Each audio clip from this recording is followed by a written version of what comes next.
Hola, buenas, estamos en Meliana. Vamos a echar un vistazo a la propiedad. Aquí tenemos la zona vía, tenemos el salón primero y ahora veremos la cocina. La orientación es la mejor que hay en Valencia porque esto da al este y la cocina al oeste. Es un gran ventanal, estamos en las mejores zonas de Meliana, en la zona de la placita aquí tenemos a mano izquierda Ausiasmar con Consum y aquí la zona de la avenida, en el pleno centro de Meliana. Es un salón generoso, un salón amplio, con muy buena luz. Y tiene estucado, como dice Carmen, es cuestión de estilo. La cocina, vamos a verla si queréis.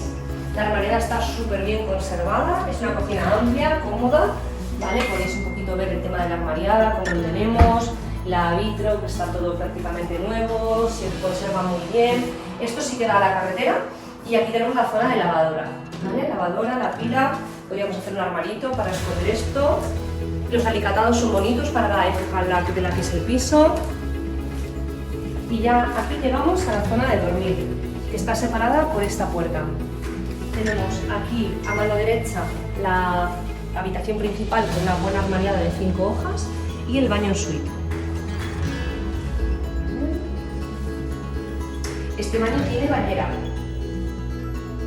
Los alicatados se mantienen bastante cookies. También tenemos un ventanal bueno, corre mucho aire por el tema de la doble ventilación. Esta habitación se mantiene como este y las otras dos al oeste. Este es el otro baño, quizás el alicatado verde se ha quedado un poquito más desfasado que el otro, pero está bien. Tiene plato de ducha y tiene un buen tamaño los dos baños. Las habitaciones, las tres, podrían considerarse dobles.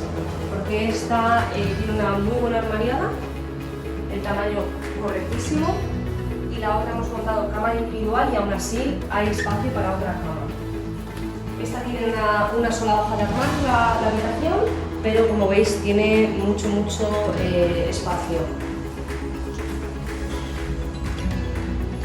Hay mosquiteras que las tenemos dentro de un armario, lo han dejado todo limpio y tenemos garaje, vamos a echar un vistazo.